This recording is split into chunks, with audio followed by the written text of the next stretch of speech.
Hi, my name's Shin. I run a publishing company called Chorus. We're a tiny, tiny company. We're going for 6 years. We publish indie games, predominantly Western indie games into Japan now. And then we started to do Asian games back this way, because why not? I apologize, first of all. The deck is terrible. This presentation is going to be shit, because I thought it was going to be a fireside chat with someone asking me questions, and then I looked on the website and said, oh, it's an actual talk. Fuck. So I started writing it on Saturday at the airport, because I live in Canada. So apologies. You're not going to want to take any pictures of anything here, and so you can just relax. What's the clicker? Right. So, yeah, that's how I found out what my talk was about, because apparently I'm talking about how we pivoted from mobile to console, and apparently I'm supposed to do a candid talk about it, so here goes, I guess.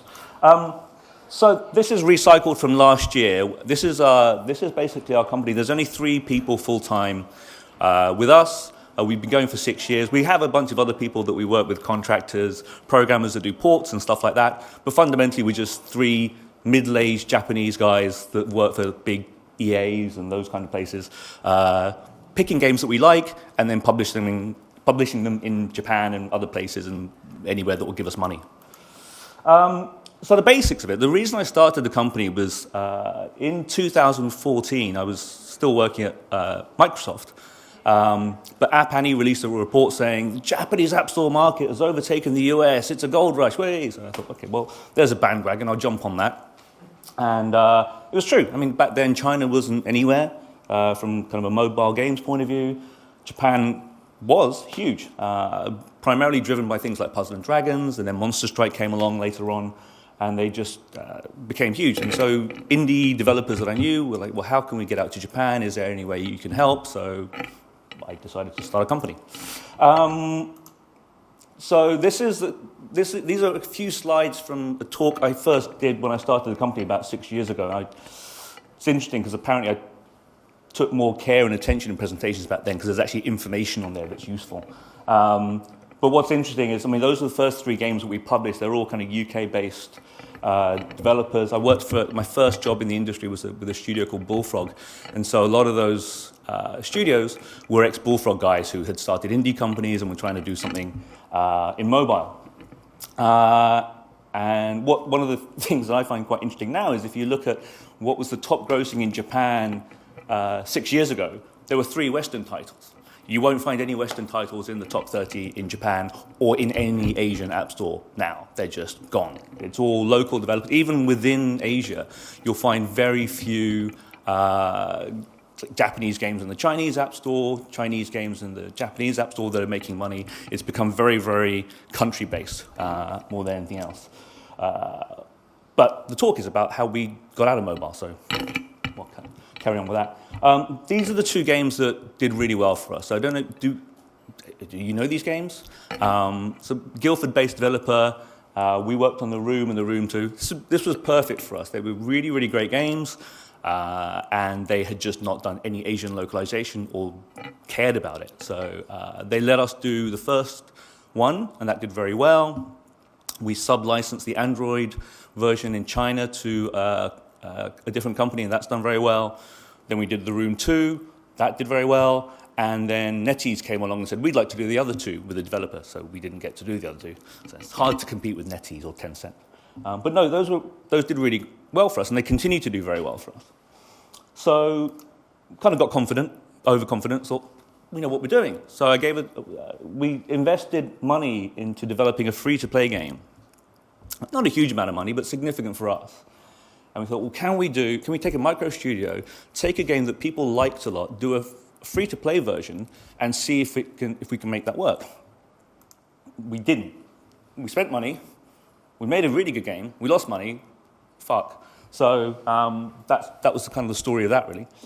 So basically, we got to a point, I can't remember now, but about 3 years ago, thinking, okay, The Room and The Room 2 are doing very well.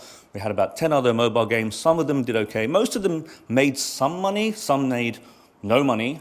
And what's annoying about that is you work with a studio and you can't pay any royalties. You just feel shit. So I thought, okay, well, we'll stay calm. It's gonna come. And then this is a cover of a movie called Serendipity. It's garbage, but I just thought it was quite funny. So the serendipitous thing occurred. We were showing a game called Demumbo, which is a UK-based developer.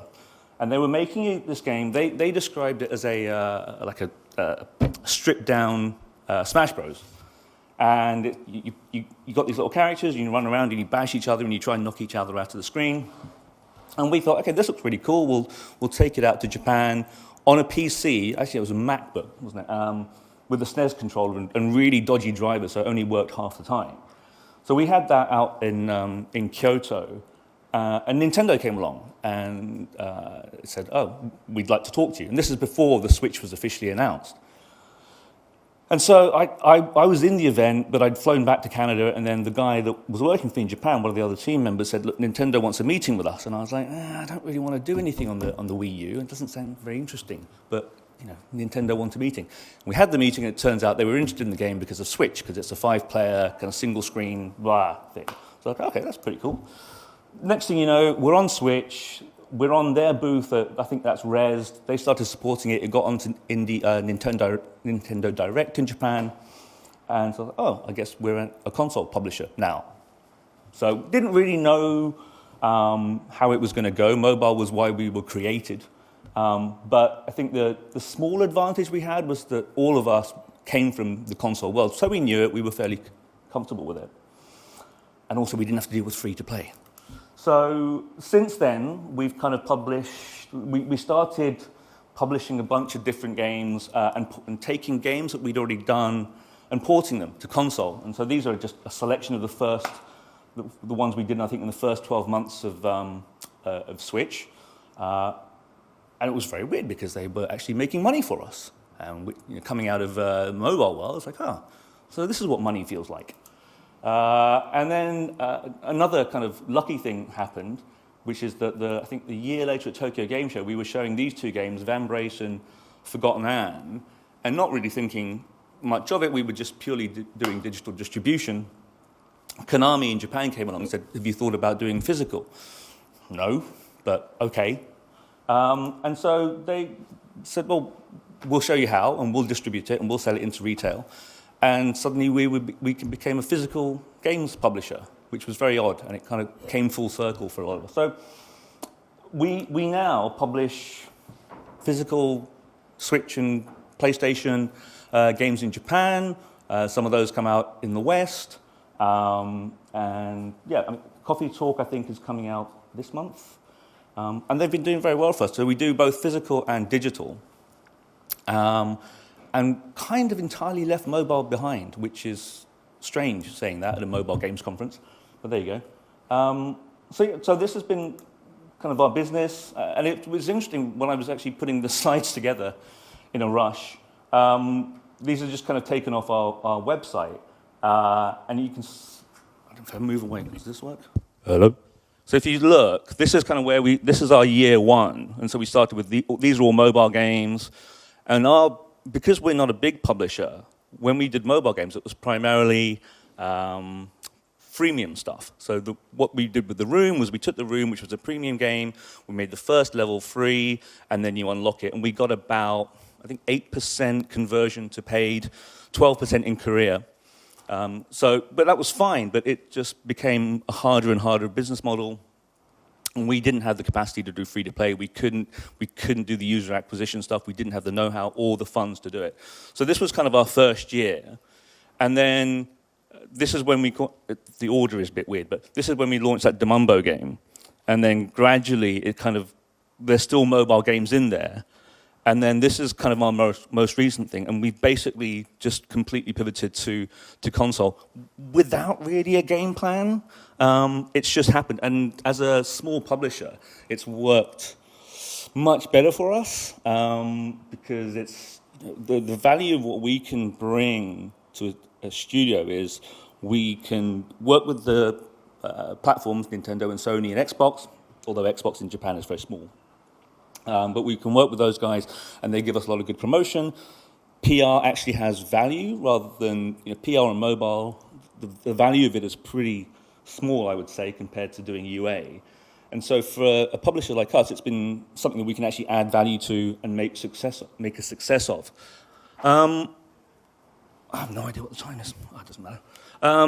So yeah, this was our last Tokyo Game Show, just to give you a kind of sense of what we ended up doing. So this was our booth. We had kind of 4 games in the indie section. Konami were kind enough to give us areas in their booth, so we had six games in their section, and it's been working really well. So I think if you're an indie developer, this world, and also as an indie publisher, this world has been much more stable, much more understandable than mobile had become in the last like 2 years that we were doing it. And we've seen some really nice successes. So it's nice to kind of see your game in the stores, but we've also had a Game Pass deal with Vambrace. We took a game called Headliner, which is about fake news, and you play a journalist and you choose which stories are going to make it into the press, and that won the best indie game at Tokyo Game Show. So that's been really, really nice to get that validation. It's not something that we really saw with mobile. So yeah, that's about it. This is just that's kind of where we are now. I think, is this the right thing? Did we do the right thing in the end? No idea, and nothing ever ends, right? So if you know Watchmen, this was kind of a big part of it. So that's where we are. That's how we pivoted from mobile to console. I'm very happy with it, but that's all I can say about it. So there you go. If you've got any questions, please feel free to shout. Awesome. Thanks very much, Shin. We do have time for questions. We have about 5 or 6 minutes, so get them in. Who'd like to go first? No. So I'm interested in, is this working? I'm interested in publishing on the Switch, developing games on the Switch, and I hear that actually to get a game published with Nintendo in Japan is actually quite hard, the process from being... From what point of view? From dealing with the company there and having to deal with the localization and the QA support and those kinds of things. The hardest parts, I would say, are going through lot check. You need to kind of deal with them in Japanese. Obviously, that's a barrier. You have to get an age rating over there, which the company that does the age rating, Sero, really only works with Japanese entities. So there's things like that are hard, but there are companies, I mean, obviously we do that, but there are other companies that do that as a work-for-hire basis. So they are, it is possible. But I guess if you don't speak the language, you don't understand the culture, then yes, it's going to be as hard as getting it out there as it would anywhere else, I think, yeah. But okay. Thanks. It's not too bad. Or you can just talk to us, you know.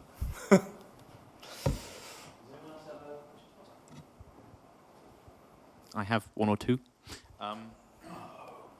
So let's say I'm a indie publisher who's indie developer rather, who's working on a game coming towards the end of its development, and it could work, I feel, on either Switch or mobile. What advice would you give them about how each market is right now, the challenges that you've had from your perspective, and maybe a look into the future of the short-term future of both markets to help that decision?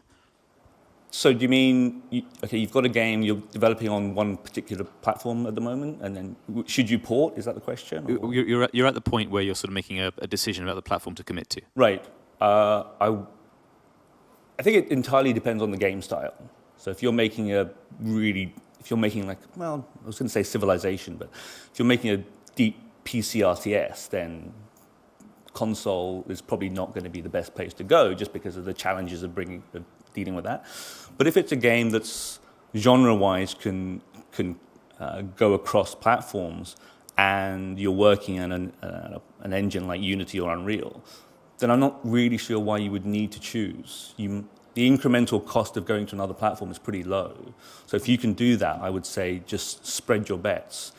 Then the only thing after that you need to be careful of is how you launch them. So we've seen people that will release the mobile version first, and then they'll put it onto Steam or console, and they will go, well, this is a mobile port. Why am I going to play a mobile? So if you're going to do something like that, it feels like go PC and console first and then bring it to mobile.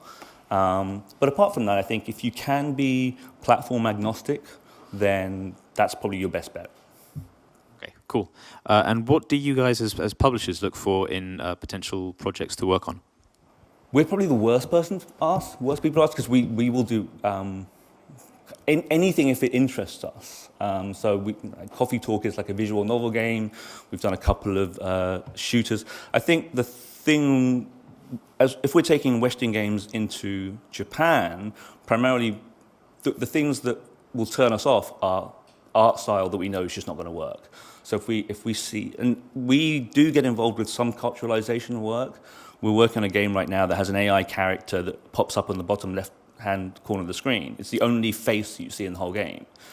The rest of the game is fantastic. This face is horrible from an Asian perspective. So we've changed that. We hired a Japanese artist and we changed that. But apart from that, I would say from our point of view, as long as it plays well, we feel that we can do a good job of telling the story of why a consumer should buy the game, really which comes down to our enthusiasm about it, then we'll look at kind of everything, really. Awesome. I was wondering if you saw Daniel Ahmed's talk as well about... yes, a little bit, yeah. Yeah, and what you made of his sort of points about the Asia-Pacific markets, and particularly China with respect to sort of esports and competitive games. Is that something at all that you've... We've been involved with China on mobile, and the hardest thing was because we don't have a Chinese entity, it's very hard to do promotion and things like that. Well, we found it quite hard.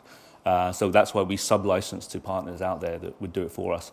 We can't do the age rating process, not the age rating, the government ISBN process, which takes months. We had one game, with The Room 2 actually, I think was in for 15, 16 months in their rating system. So we signed the contract with the company, and the game came out nearly 2 years later. And it was a 3-year contract. So I was like, this is fucking bullshit. But that's no fault of the partner. The agency just closed down for a year. So I think the thing with China is the government is king. And if they decide, I saw what Daniel said about Steam is unblocked. But if they decide to block it, it's blocked. And there's nothing you can do about it. There's no appeals process. So China, from a mobile point of view, became our number one market by far. 80% of our mobile revenue was in China. And we did the least amount of work in China. But it was just massive. But we felt that we didn't have our hands on the levers to make a difference there. So it just proved too difficult for us. But obviously it's a huge market. But I think you need a good local partner that you can trust to work with.